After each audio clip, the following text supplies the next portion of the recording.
On Thursday, November 8th, local artists gathered at the Orion Art Center for the opening reception of the Portraits and Pottery show. Artists were invited to submit their work in early November, and a judge examined over 70 pieces over the next several days to determine the best of the best. Now, one would think that Portraits and Pottery would be judged separately, but that wasn't the case in this particular show.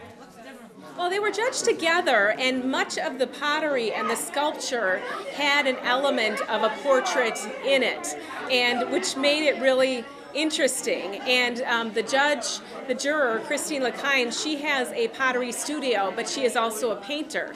So she really was qualified to be able to look at all of it and judge it together. Ribbons and cash prizes were handed out at the reception. Finishing in third place was Lake Orion resident Al Brown for his pottery vase called Hunter, Scavenger, Maiden, Witch.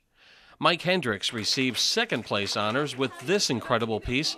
Although it looks like it's carved from wood, it's actually a foam and mixed media carving. Chelsea Einheuser of Leonard received a first place ribbon and $150 for her enormous self-portrait created in oil.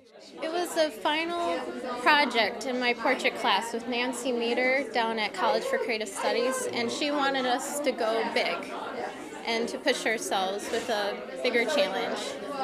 So I decided to do a self-portrait of me, and I was playing around with my camera, and I was holding up my umbrella, and I took a picture, and I thought it was really cool because it was with Renoir in the background on the umbrella.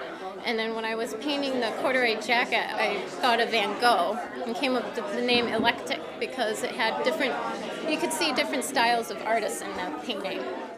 And receiving Best of Show honors was Harry Villalonga of Rochester, whose watercolor painting of his daughter Christy earned him a $200 cash prize. Villalonga emigrated here from the Philippines 6 years ago and is a full-time artist.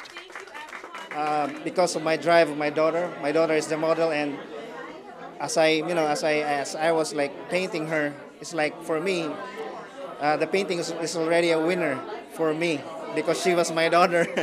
Yeah, and I didn't expect tonight, but I'm proud of my daughter as well as my work. I think it's a wonderful show. It's the detail and the quality of the work, and to be able to see that we have so many wonderful artists right in our own community is really wonderful. I like being able to take a single subject and seeing all of the different interpretations of that in the different mediums, whether it's watercolor or oil or acrylic or pottery. All of the work submitted will continue to be on display at the Orion Art Center until December 12th.